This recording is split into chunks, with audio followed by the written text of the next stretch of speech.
Tervitused Korfult. See on üks Kreeka kõige põhjapoolsemaid saari Itaalia ja Kreeka vahel. Ja ma olen teist korda siin.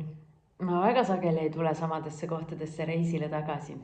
Aga see oli sellepärast, et meie eelmise aasta retriit oli siin lihtsalt nii hingekosutav. Ja sellepärast me otsustasime valida selle uuesti.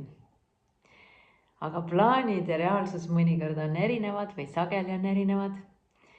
Ja seetõttu on praegu nii, et retriiti ma arvan ei toimu, sellepärast et keegi ei ole praegu registreerinud. Mis tähendab, et mul on see aeg siin üksi. Ja ma olen siin 18 päeva. Okei, mu viimasel nädalal tuleb poeg ka siia, siis me oleme kahekesi. Aga see on selline tegelikult väga ebatavaline olukord. Et ma olen kusagil reisil, kus mul ei ole otseselt mingeid plaane, mingeid ootusi, mingeid pileteid. Ma mõtlen näiteks mingeid konverentsipileteid, kus ma näiteks olen üksinda reisidel käinud.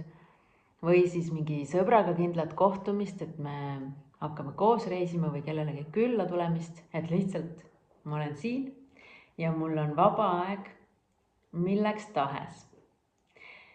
Juba eile õhtul ma mõtlesin, et et kuidas ma siis kasutan seda homset päeva ja mõtlesin välja, et hommikul lähen ühe esimese asjana mere äärde.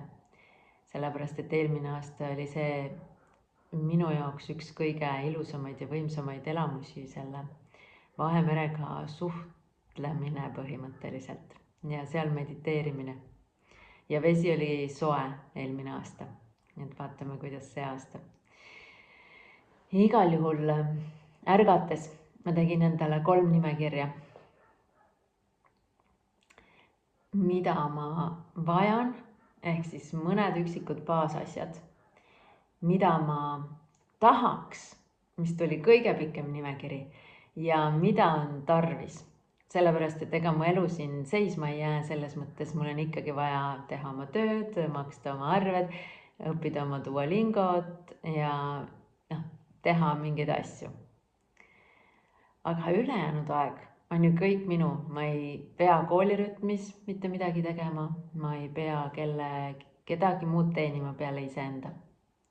Ja siis ongi see, et mida ma tahan kogu selle aja ja nende võimalustega peale hakata.